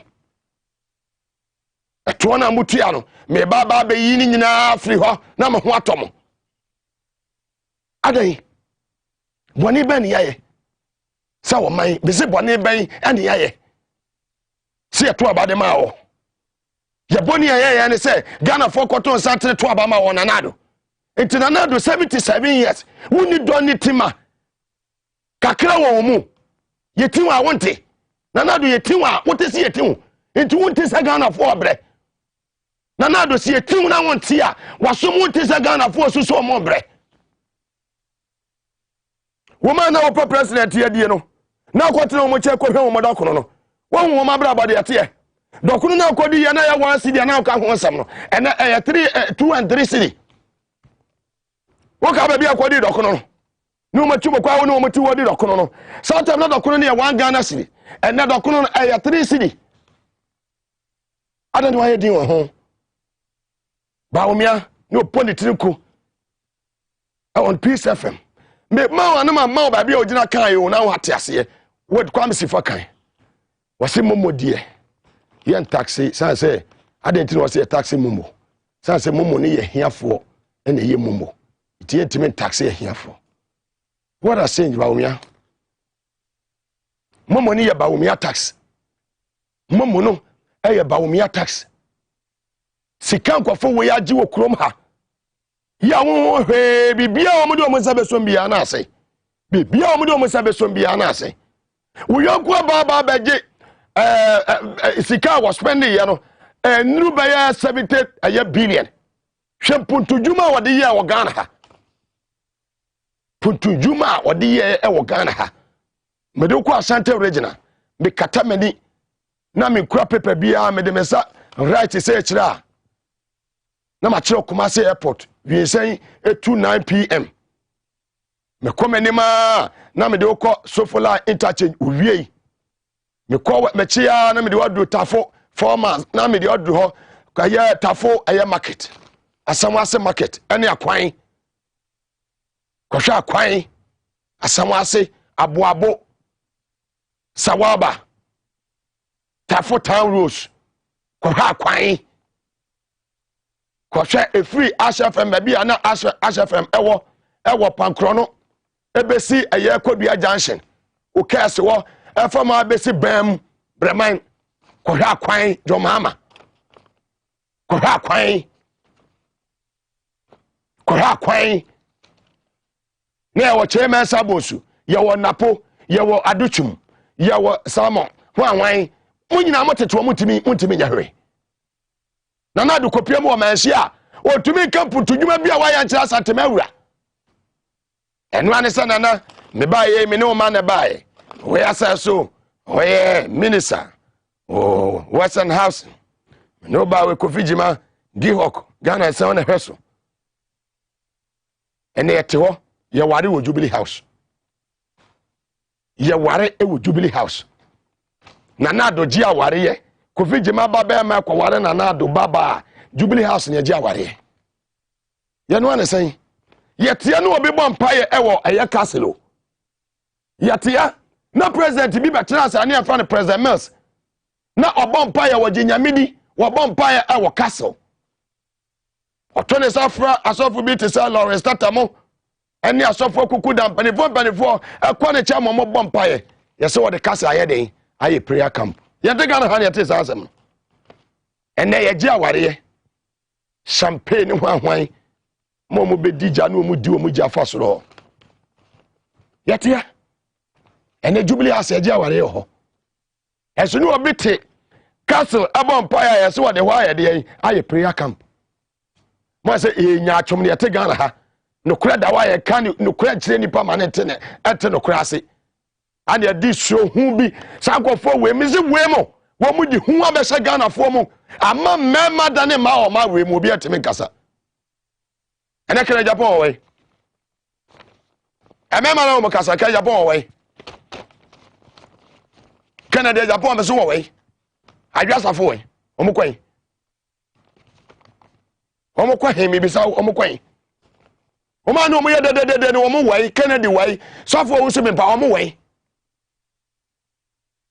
hwe ma omo wai Kennedy timi di obi papa wonim na tem wonim na busuani bi ya na ode na si woni odi na tem obi papa wanya 97 years na wo ti TV so di na tem se ne mo wira awuo ni pafon ne papa ho tantan na so wonim na se Anabra ana Mugabe Mugabe Kavitela kwa kuskat mekase wo mo ehire wo mo samu nyina no meje de mamu no maje so eme me wo betimi age me hira de ama wo bi ana omra batere baka sai mawu musumu trust level enya ba bia ne yakọ monkeys play by sizes ana omo wai capital so ya na adwuma kwa guskat wa ya na adwuma meboa ana meboa kwa guskat na no nakata capital so da so ya na adwuma ti asofo atam na jegezi no da na to di na tam A to Z ofa obia ne papa wonim ne busuani onim ne hwe ni odi na tam ana wona dia te sen left and right utemi ko ba mawu ba bia wi ase ne ade ko nipa nsahwe e wo wi ase die ye bia ye very careful abisa wo se ye wo woto wonye obi na dware wo wonye obi na be dware wo ena kokko aye ko lebu aha na kokko fa na kire kwa mo kire na kwa hade nipa egu wo ade na mu ni do wa ni tema de magana fo sa so obi ato abade amaw ne wa ye wadwene se obe punish nipa no wo biti aye aflawo de obeye o ne sabe ko na no wa blocking ni nyina se boda ne memie maw ene de asi wo boko ene hwede asi e wo boko mo beji o my way bia confusion mo beji o my way bia confusion ene wo boko awutimi hye fugu mebo amaka cha bisa mebo ese mu di tuo ne etu aboba be hye madi bone ene bokofo my good people mutimi hye fugu ene for na supply say tuo ne de ma omo AK47 omo ton shop ben why na this tuo ne ma omo etuo na omo didi saa bone no ayefo na di tuo ne ma omo politicians etuo akwa didi wrong hands etuo akwa didi wrong hands I mean omo babeka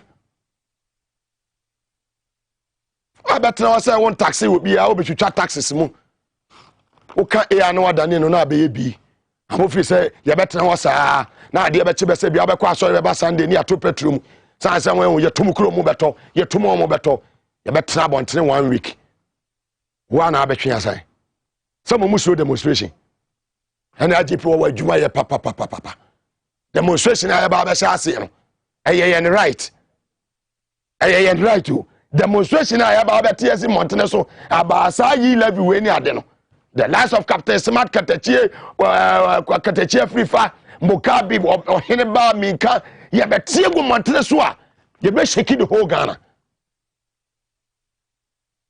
I mean production team any TV director mo boy djuma se motimi nya na do video na mo won me na bia me ka se me sama me ka no journalism no media na fearless and credible journalism me metna kasa me need documents me metna kasa me kan sa keke me bia me bia evidence based e tape e video tie de na do ka for taxes ho o kan da ben ne tie na de oye Mufisi ya Jimmy. Mufisi ya Jimmy. Captain Smart me da ase. Mufisi ya Jimmy. Tie de nana do kan.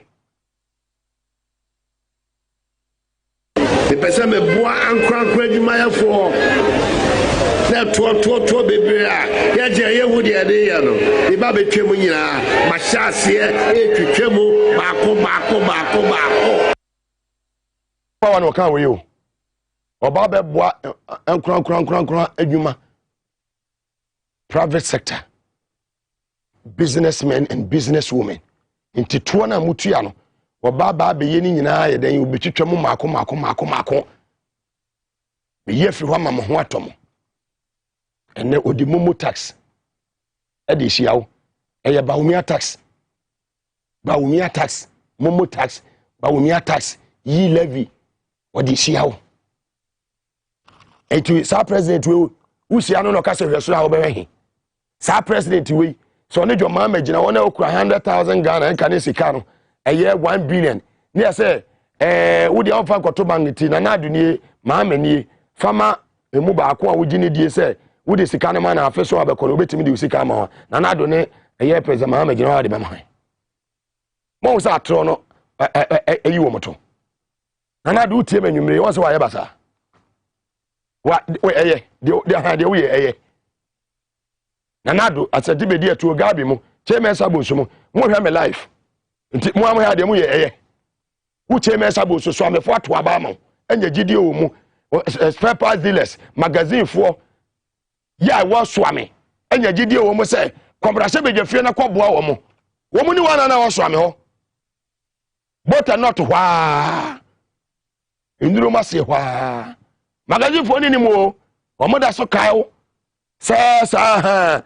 atade ana na no mo hye wo ene okodu so no kai wo mo ene okodu so wo no de na asesa atiyie ma wiefie monya trabia foforo trabia enigie wom trabia hoto wom hotel base nko a 4.7 billion udi guka ma atokuleta ma besa hanisu 4.7 billion documents ni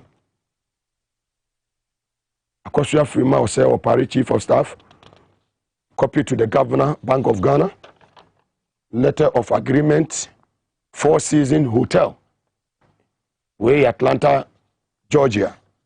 The bills in Aba, letter of agreement, way 2nd November 2021, hotel accommodation for presidential delegation to Atlanta, Georgia, 1st November 2021, the head, Banking Department, Bank of Ghana, Accra, transfer of funds, 2nd November 2021. Documents in Ghana. We in free Power FM, in free Tvxyz, Emfiri eye onua Captain Smart ho. Emfiri Katachi free fa ho. Ena emfiri Jomama office.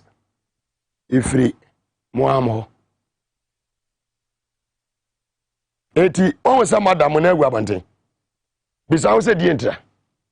Sasa niema na moye ni bebire ni nye ho. Oh, eti ade bia ya confidential akura na mutimi kipu biem. Because agensem enam moye ni bebire mpe. Sikadie no doso. Sikadie. Na sawoto memo so bedi sika sei, wo ba fa wiense na won emma amo betrasa na mabaka man beautiful wa Rebecca man beautiful wa Rebecca. Sasam ni jaka kire. Sasam ni jaka. Man beautiful wa Rebecca ni jaka. Ni atie. Sawa bro ni wo ho. The presidency mumra out. Mo issue statement. Sama sawa bro ni aka e wo public domain mo nyina anya no kore. Ada no way di. If you saw sawa bro ni kasa ya no, mo ti so come and beautiful wife biem. Wajai kan. Eni so ka biem. Me say Ghana ye taking him serious. E USA ana dia na Clinton dia na ato no. Dia na monkai ana Monica Lewinsky monkai mo yafi. Yetia ana yeti say yese papa no. Papa no. Ni anya kwadwo opon kroma, no akwagina parliament. If you go to my hometown, they will say papa no. If you go to my hometown, they will say sawabro ni nanano. Sa papa no asamba ya no. When about your mama di wom. Na so kwadwo opon kroma kwatena parliament. What the sawabro ni de wabodi yo. Sika amode man 20,000 Ghana cedis, 200 million they be a chop money. Jikodi. Isika no taxes no. Wo mo didi to. Eto na ya gie no. Eto taxes na yetua na eye eto. Wo mo gia na wo mo di to no. Ewie nhemu. Na wo madam, isapede empawom, ye pede adware wom, ye pede cinema wom. We be via say program a okwa ase no be kwa kodu no okwa kotie say program na okọ no adede na babra ma ga no wo be so kodo